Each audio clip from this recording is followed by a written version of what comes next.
Halo, apa kabar? Senang sekali bisa ketemu lagi.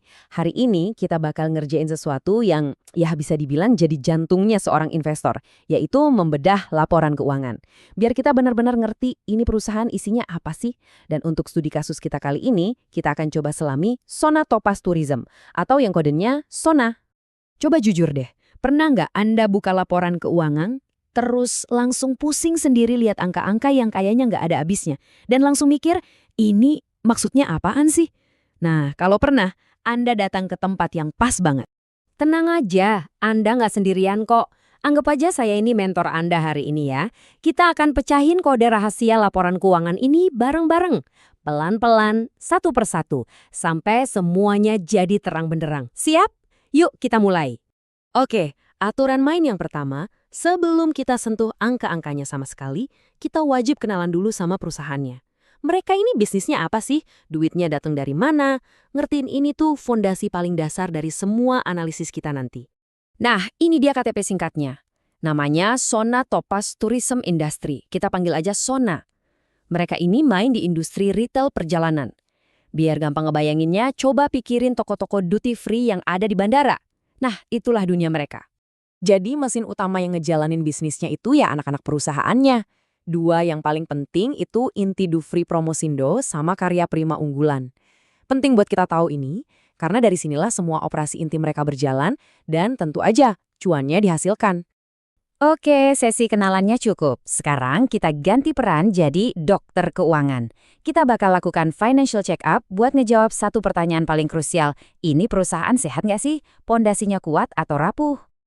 Alat bedah pertama kita adalah laporan posisi keuangan atau balance sheet. Anggap aja ini kayak hasil ronsen keuangan perusahaan di satu waktu tertentu. Kuncinya simpel banget, harus seimbang. Semua yang dimiliki perusahaan atau aset itu sumbernya dari mana? Pasti antara dari utang, yaitu liabilitas, atau dari modal sendiri, alias ekuitas. Coba perhatikan baik-baik grafiknya. Nah, ini pemandangan yang indah banget buat investor. Lihat kan, batang ekuitasnya itu jauh lebih tinggi dibanding liabilitasnya. Ini tuh bukan cuma pertanda baik biasa. Ini sinyal kalau fondasi perusahaannya kokoh banget.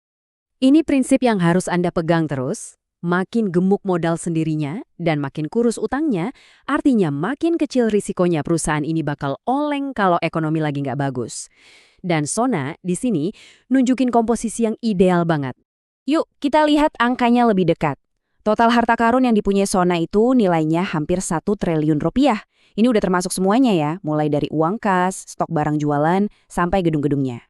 Nah, dari total harta sebanyak itu, yang asalnya dari utang ke pihak lain itu cuma sekitar 249 miliar. Porsinya relatif kecil kan? Dan sisanya, nah, ini dia bagiannya, kita sebagai pemegang saham. Lebih dari 730 miliar rupiah ini adalah modal murni. Ini bukti nyata kalau perusahaan ini dibangun di atas modal yang kuat, bukan di atas tumpukan utang. Sehat banget. Oke, pondasinya kuat, checklist. Tapi kan rumah yang kokoh juga percuma kalau nggak menghasilkan apa-apa, betul? Nah, pertanyaan selanjutnya. Sona ini beneran mesin pencetak uang atau bukan? Yuk, kita cari tahu. Untuk tahu jawabannya, kita harus ikutin aliran uangnya. Semuanya itu dimulai dari total penjualan, terus dipotong biaya pokok barangnya, jadilah laba bruto. Ads belum selesai, dipotong lagi semua biaya lainnya, kayak gaji, marketing, sewa, dan sisanya. Nah, itulah laba bersih, angka pamungkas yang kita incar. Dan disinilah ceritanya jadi menarik banget. Lihat deh lompatannya. Cuma dalam setahun, laba bersihnya terbang dari 38,5 miliar ke 89 miliar lebih. Wow, ini bukan cuma tumbuh, ini namanya ledakan profitabilitas. Kenaikannya 131%. Gila kan? Lebih dari 2 kali lipat dalam setahun.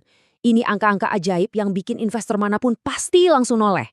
Ini sinyal yang kenceng banget kalau mesin bisnis Sona di tahun 2025 itu lagi ngebut-ngebutnya. Oke, kita udah tahu perusahaannya untung besar. Tapi artinya apa buat kita yang pegang sahamnya per lembar? Nah, disinilah kita butuh satu jembatan untuk menghubungkan kinerja hebat perusahaan ke nilai saham kita. Jembatannya itu namanya laba per saham atau bekennya earnings per share (EPS).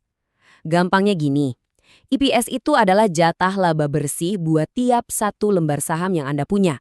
Logikanya, makin gede jatahnya, ya makin bagus buat kita. Dan karena laba bersih yang meledak, ya tentu aja jatah kita juga ikut melesat. Dari yang tadinya cuma 58 perak per lembar di 2024, sekarang jadi 134 perak di 2025. Pertumbuhan yang benar-benar fantastis. Terus, buat apa kita tahu angka 134 ini? Nah, ini amunisi Anda. Dengan EPS ini, Anda bisa mulai ngitung-ngitung valuasi. Coba aja bandingin sama harga saham Sona di pasar sekarang, nanti ketemu deh yang namanya PE ratio. Dari situ, Anda bisa mulai menilai, harga sahamnya ini wajar nggak ya? Kemurahan atau malah udah kemahalan? Baiklah, kita udah sama-sama ngintip dapur keuangannya Sona, kita udah periksa kesehatannya, udah ukur juga performanya. Sekarang, tiba saatnya kita rangkum semuanya dan ambil pesan pentingnya. Rangkumannya menurut saya sangat jelas dan kuat. Pertama, dari sisi kesehatan keuangan, Sona ini kokoh banget. Kedua, pendapatannya juga naik. Dan yang paling bikin melotot, profitabilitasnya. Laba bersih sama IPS-nya meroket lebih dari 100%. Semua data ini nunjuk ke satu cerita. Kinerja yang luar biasa positif di tahun 2025. Oke, semua kartunya sudah saya buka di atas meja. Data-datanya sudah berbicara. Tugas saya sebagai pemandu Anda selesai sampai di sini. Sekarang, bolanya ada di tangan Anda. Setelah melihat sendiri fondasi yang sekokoh ini dan pertumbuhan yang sekencang ini, apa langkah Anda selanjutnya?